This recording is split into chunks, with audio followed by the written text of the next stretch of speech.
इस गांव में पहली बार आने का मौका मिला और इतना प्रयास महात्मा यहाँ सत्संग है। सत्संग जी आज के युग में सत्संग से बड़ा कुछ नहीं है। सादा पार्टी में तो लोग बुलाते हैं, लेकिन ये जो सत्संग है कई प्राप्त मानस की देहिया गोविंद मिलन की अपने बदल कि हम लोग इतना भाग भाग पूजा पाठ मंदिर जा रहे हैं, लेकिन सबसे ज्यादा जरूरी है पाना उस पूरा जड़ से जानने तब पूजा करेंगे। पास से पा गए तो से नगर गए तब ये पाठ हुआ। घर से भगवान को जड़ से जान के न से नारायण तब भजन हुआ।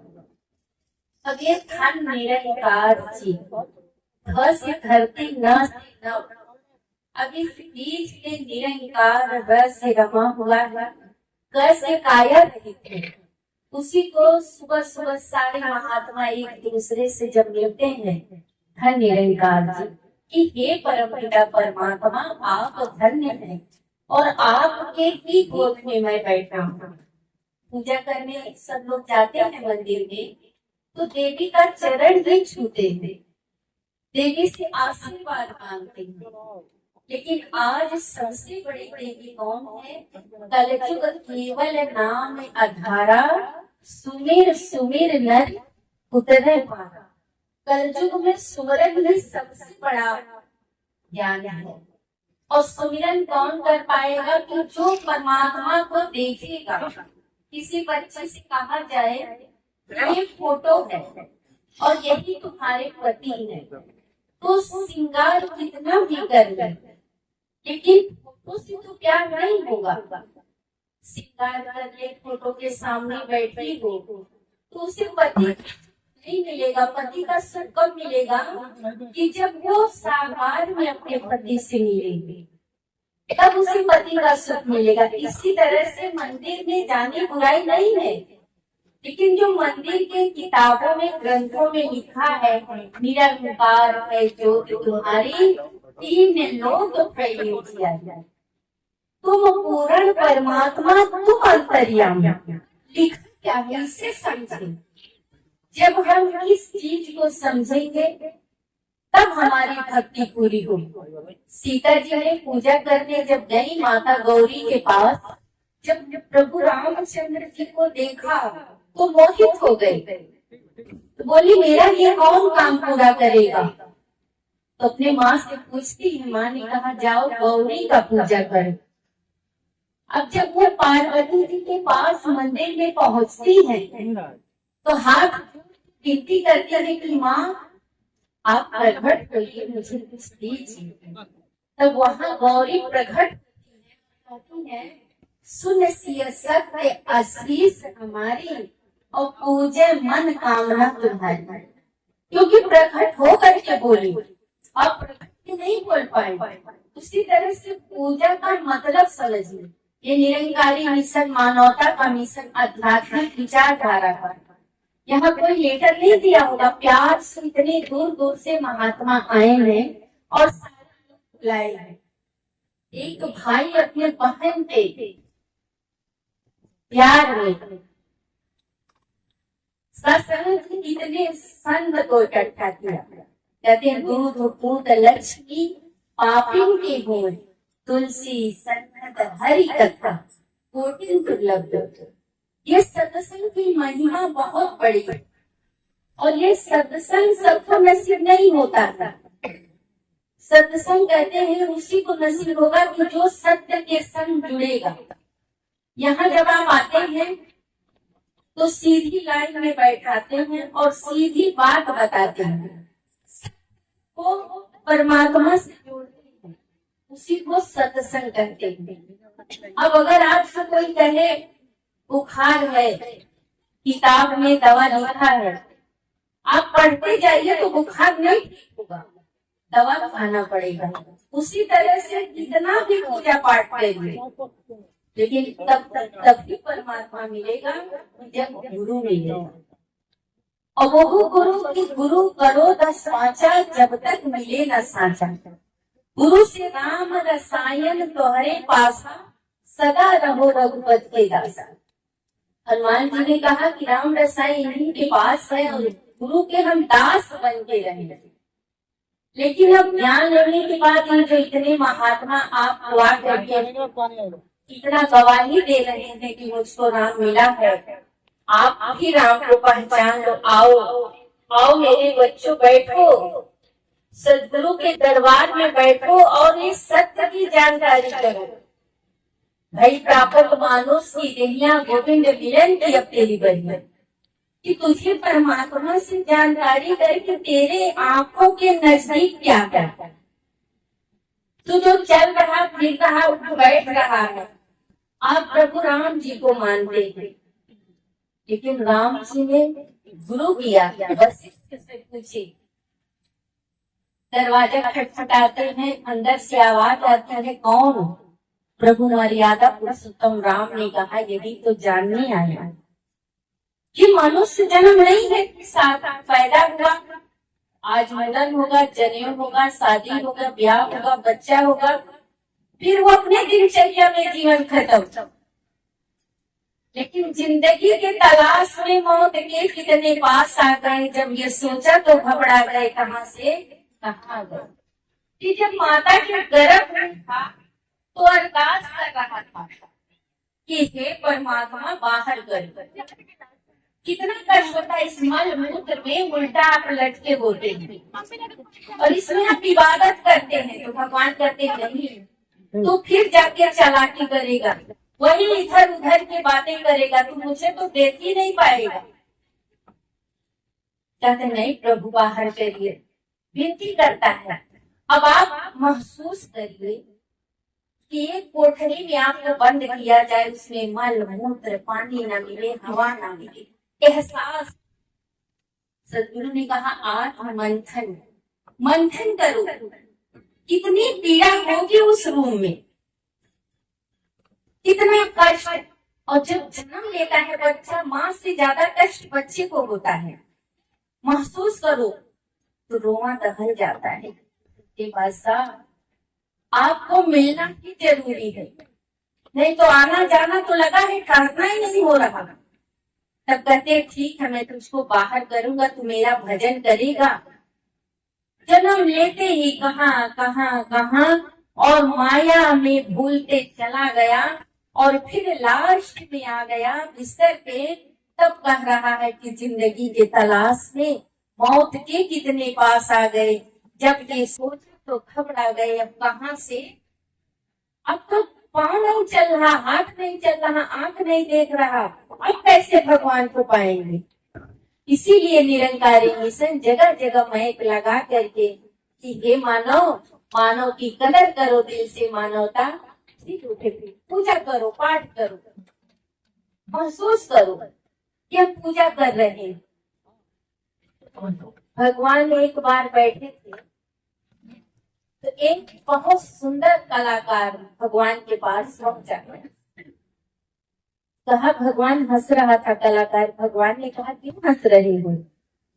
कहा मालिक आपकी बनाई मूर्ति, कितना सुंदर आपने मूर्ति बनाया है, हाथ पांव आंख नाक कान, मेरी मूर्ति पे सजदा करती है, मेरी मूर्ति पे सर झुकाती है, और मैं जो मूर्ति बनाया हूं उसी की पूजा वो कर रही है। भगवान ने कहा सत्य है, लेकिन आपकी मूर्ति तो चेतन वाली है, उसे तो चेतना है, विवेक है। बोले हाँ, उसे विवेक कब होगा कि जब वो सत्संग करेगा। बिन सत्संग विवेक न होई, राम कृपा बिन सुलभ न सोई। हम कलाकार से भगवान कहते हैं हाँ भाई तुझे भी मैंने ही बनाया, लेकिन तेरी बनाई मूर्ति पे लोग सजदा करते हैं, तेरी बनाई मूर्ति चुपचाप बैठी रहती है। मैं तेरी बनाई मूर्ति को देख के खुश हूँ, आनंद हूँ, न वो दारू पीती है, न वो गुटखा खाती है। जो तू चढ़ाता है, भोग लगाता है, सहज में वो माटी की मूर्ति स्वीकार कर लेती है। फूल पत्ती चढ़ाता है, वो भी स्वीकार कर लेती है। कोई जानवर पेशाब करे या डाली पत्ते गिर जाए, लेकिन वो मूर्ति उठ के जवाब नहीं देती है। मुझे दुख है कि मेरी मूर्ति सुबह सुबह दारू पान को पान कर। कलाकार हंस रहा। भगवान कहते हैं कि क्या करूं, ये अजीब मूर्ति है। जब ये सत्संग करेगी तभी सुधरेगी। अब आप अपने मन में आत्ममंथन करें। कितना सुंदर भाव में बाबा जी ने कि क्या कहा, हरदेव सिंह महाराज ने कहा, रचना में मत उलझो, रचनकार को समझो। इतना सुंदर ये मूर्ति बनाया। एक गिलास आप पानी उठाते हैं तो मुंह पी रहा, आंख देख रही, नाक सूंघ रहा। एक नथिया खरीदते हैं तो पूरे मोहल्ले में दिखाते हैं, एक हार खरीदते हैं तो पूरे मोहल्ले में दिखाते हैं। लेकिन ये गले का और आंख का, ये चूड़ी कंगन का तो बहुत महत्व है। हाथ का महत्व नहीं है। हाथ ना होता तो कंगन कहाँ पहनते, गला ना होता तो हार कहाँ पहनते, नाक ना होती तो नथिया कहाँ पहनते। जिस यार ने नथिया लीना इतना बयान किया, और जो मालिक ने नाक दिया कभी उसे याद न किया। क्या कभी याद किए? आज यही बात निरंकारी महात्मा जगह जगह जा करके, हे इंसान तू खुदगर्ज मत बन, अपने आप को पहचान। तू किसी का बेटा है, बेटी है, बहू है। हम सुधरे तो जग सुधरा। आज कोई नई बात नहीं निरंकारी कृष्ण बता रहा, वही पुरानी बात। भगवान कृष्ण से एक भक्त कहा कि प्रभु मैं जहर खा के मरने जा रहा हूँ। कृष्ण हंसने लगे, क्यों? कहा प्रभु जीवन में कोई सुख ही नहीं है। बीवी बच्चे औलाद घर परिवार कोई सुख नहीं मिला। कृष्ण हंसते हैं, कहते आप तो हंसते हैं, आप तो माखन खाते हैं, मिश्री खाते हैं, सारे लोग भोग लगाते हैं। कृष्ण ने कहा कभी आत्ममंथन आपने किया? मेरा जन्म तो जेल में हुआ, मेरा जन्म जेल में हुआ। तू बाल बाल के सामने मैं खुश होता हूँ, क्यों? कि मैं अपने मालिक पे विश्वास करता हूँ। जो मेरे गुरु का आदेश आया कि मैं यहाँ किराएदार हूँ, ठेकेदार नहीं हूँ, मुझे तो छोड़ के सब जाना है, इसलिए मैं खुश रहता हूँ। मेरी माँ को कितना कष्ट हुआ, मेरे मामा सगे मुझे मारने के लिए कितने बच्चे मार डाले। शादी हुई, ब्याह हुआ, तो देख मेरे इतिहास को पहले देख। मैं भगवान हूँ तो मैं सुखी हूँ? नहीं, पूरे दुनिया का, पूरे जड़ जीव चेतन का मुझे ही तो वो है, लेकिन मुझे ही तो लोग गाली भी देते हैं। लेकिन मैं परवाह नहीं करता हूँ, मैं खुश रहता हूँ, अपने इस परम पिता परमात्मा को देखता हूँ। इस सब जगह ये घट घट में व्याप्त है, लेकिन इसके अंदर कोई भी अहंकार नहीं। हम एक जमीन खरीदते हैं, बहुत बेटा नौकरी पा गया, अच्छे पोजीशन पे है, घर महल, दरवाजे पे कोई आता है तो हम बैठने के लिए कुर्सी भी नहीं देते, इतना ईगो हो गया है। एक इंसान छत पे खड़ा है, बहुत ईगो है, देख रहा कि मेरा घर सबसे सुंदर है। इतने तेज की हवा चली, एक कण धूल का आंख में पड़ गया। अब वो परेशान हो गया। 8 दिन डॉक्टर आ रहे, वैद आ रहे, जा रहे। फकीर उसी रास्ते जा रहा था, और इंसान फकीर को रोज उल्टा सीधा बोलता था कि ढंग का कपड़ा नहीं है, ढंग का घर नहीं है, पूरे दिन भ्रमण करता है, राम राम करता है। सारे लोग हैरान हो गए। फकीर उसी रास्ते आया और कहा कि ये राजा दिखता नहीं है, तो बोले लोग बहुत बीमार है, आंख में दर्द है। फकीर गया, बोला हमें मिलने दीजिए। बोले अरे आपको तो वो गाली देते थे, आपका कपड़ा मेरी सामने, कोई कपड़े की छोड़ो, आत्मा की देख। कपड़ा सुंदर रह के क्या करेगा, आत्मा सुंदर ही नहीं है। बाबा हरदेव ने कहा प्रदूषण अंदर हो या बाहर दोनों हानिकारक। अगर बाहर कचरा है तो शरीर में नाक में वो बदबू जाएगा।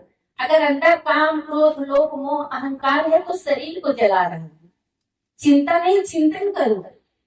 फकीर जब पहुंचा तो पूछता है राजा से, राजा इतने बड़ा महल, इतना पैसा, इतना घर, वो सुकून चैन है? बोला नहीं महात्मा, बहुत कष्ट है। बोले इधर बैठो।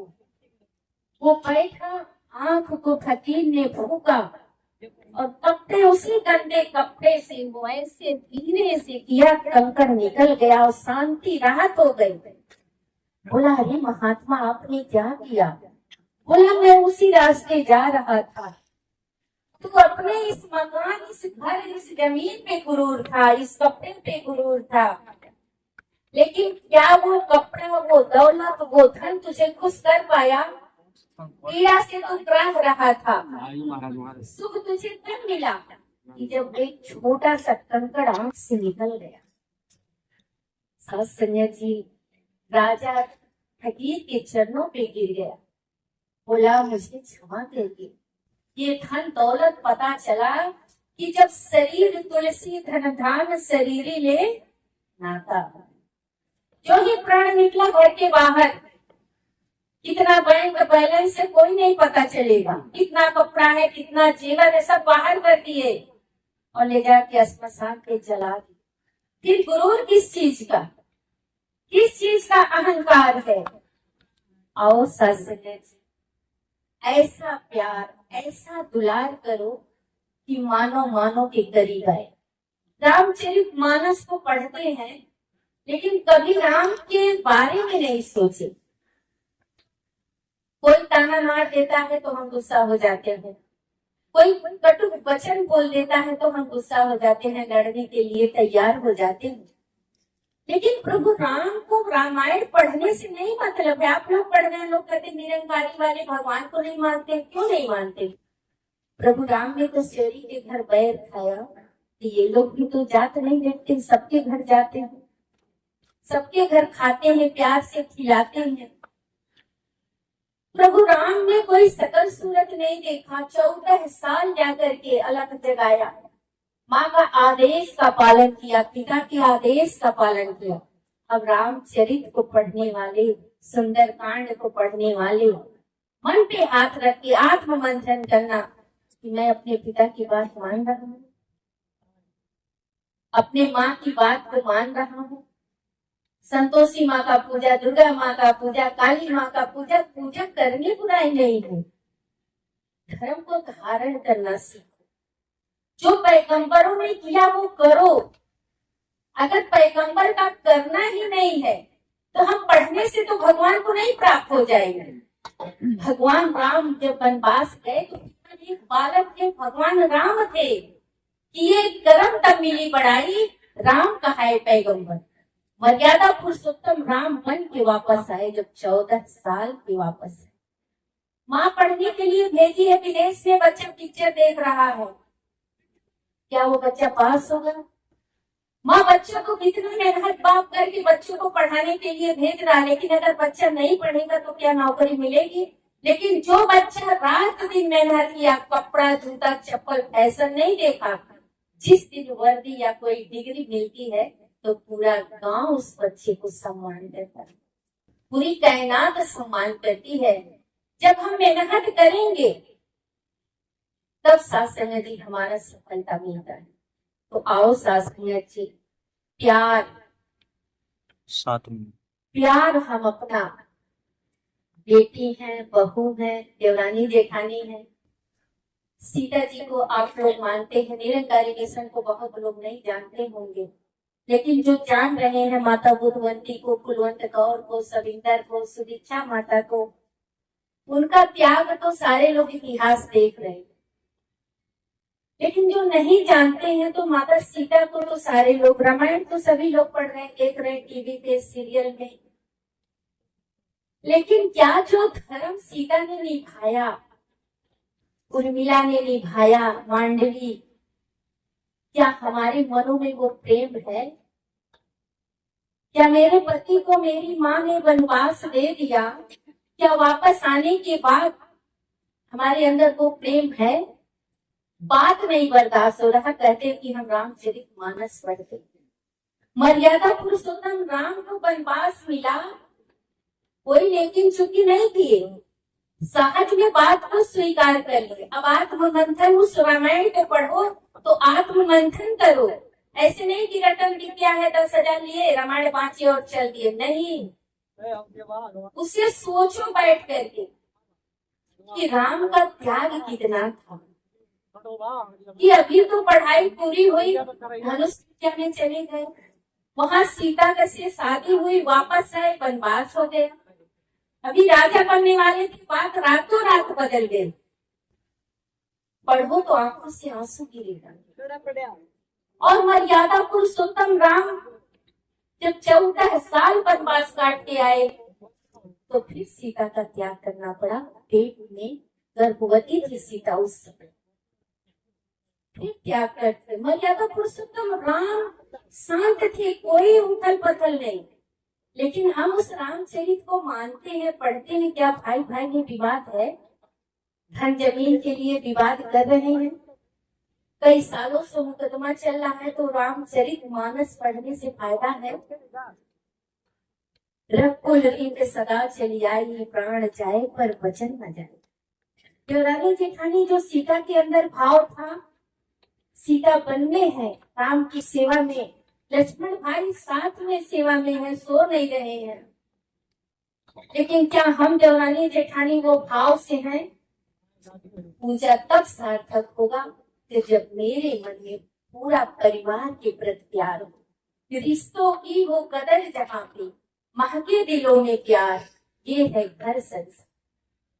तो जब तक रिश्तों में कदर नहीं होगा, आज छोटा सा बच्चा, माँ बाप कितना खर्चा कर रहे हैं, मुड़न है, शादी है, ब्याह है, बेटी होगा, बेटी की शादी, बेटे की शादी, अच्छा जेवर, अच्छा कपड़ा, जमीन जायदाद बेच देते हैं अपने बच्चों के। क्या वही बच्चे सास ससुर जब बहू बन के आ रही है बेटी, क्या वो सम्मान कर रही है?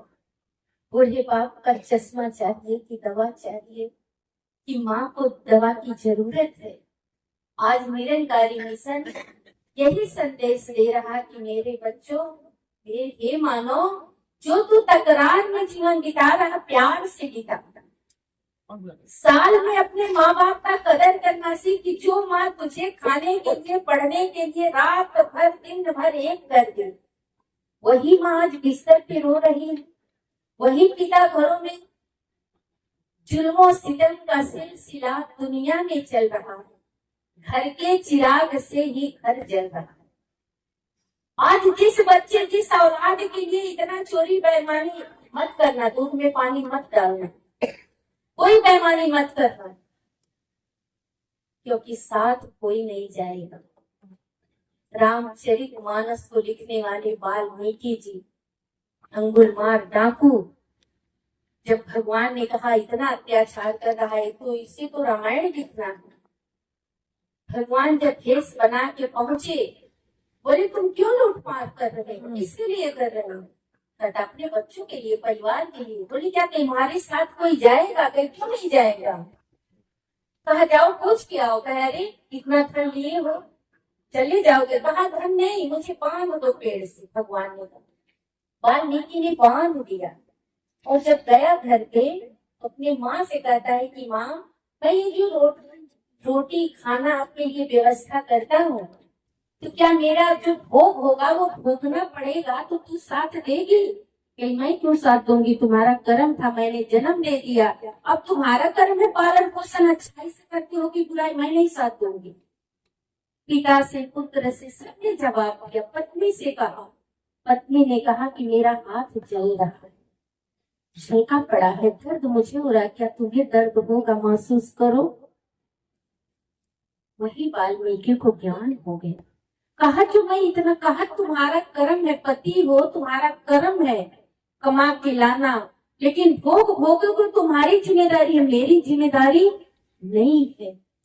जाके भगवान के पास पहुंचता, कहता है कोई नहीं भोगेगा। तो बोले बस जाओ, राम राम जपो, लेकिन इतना पाप किया था, राम नहीं आ रहा था। उल्टा नाम जपत जग जाना, और वाल्मीकि भय ब्रह्म से। छोड़ दिया। तुलसीदास की पत्नी, कितना मोह था तुलसीदास को शरीर से, कहिए हाड़ मांस से इतना प्यार करते हो, परमात्मा से लगाओ ने, तुम्हारा जीवन बदल जाएगा। उसी दिन तुलसीदास ने छोड़ दिया। चित्रकूट के घाट पे भई संतन की भीड़, और तुलसीदास चंदन रगड़े, तिलक देत लग। वहां भगवान आके तिलक लगाते थे। तो आओ सत्संग जी, आओ माता बहनों, निरंकारी मिशन मानवता प्यार का ये मिशन है। आध्यात्मिक विचारधारा, विचार करो। दो चार बहन बैठो तो शिकायत ना करो, विचार करो कि क्या हम अपने सास का सेवा करें, ससुर का। जब मंदिर हो जाएगा, अयोध्या धाम बन जाएगा, राम को दर्शन करने अयोध्या जा रहे हो, लेहड़ा मंदिर के पास जा रहे हो, लेकिन जो माँ 9 दिन पूजा कर रहे हो, अबीर गुलाल उड़ा रहे हो दुर्गा जी का, लेकिन जो माँ 9 महीना पेट में रखी वही दुर्गा है। या देवी सर्वतोषी नमस्तस्यै नमो नमः, क्षुद्र रूपे संसिता। भूख में माँ है, दुख में माँ है, गरीबी में माँ है। यही माँ यहाँ वहां जहां तहां मत पूछो कहाँ कहाँ है अपनी माँ। यही माँ, यही पिता। मानव की कदर करो दिल से, मानवता खिल उठे दिल से। पूजा पाठ करना मुबारक है, लेकिन पाक रखो कि जैसे दासू ने कहा, एक लड़की का श्रृंगार कर दो, जब तक साकार में पति नहीं मिले। चाय चाय करने से मन में चाय का तलब नहीं मिटेगा, जब तक आप चाय बना के नहीं पियोगे। तो आओ सत्संग जी, अपने बूढ़े माँ बाप का सम्मान, अपने परिवार का सम्मान, अपने ननद है, नंदोई है, जो पुराना समाज में कितना सम्मान रिश्तेदारों का था, आज ये चंद सिक्का, सूरज न बदला, चांद न बदला, ना बदला ये आसमान, कितना बदल गया। क्यों इंसान बदल रहा? आओ सत्संग जी, ये सदगुरु का जो संदेश है, ये बाबा हरदेव जी का ये बगीचा है, इसे अपने मन में, अपने विश्वास से, और जिसको भी सत्संग अच्छा लगा होगा, सदगुरु के वचन को मान करके आप लोग भी अपना मानव जीवन सुधार कर लीजिए, क्योंकि भय प्राप्त मानुष की देहिया, गोविंद मिलन की अंतिम। अब भगवान से मिलना, ये बच्चा पैदा करना, ये मरना जन्ना लगा रहेगा, लेकिन जब बाहर आए हो तो इस मालिक को देखो। 84 लाख बार जन्म ले चुके, और इस जन्म से साथ संगत जी अपने जीवन को सुधार लो, क्योंकि अब मौका नहीं मिलेगा। साथ संगत जी प्यार से कहना।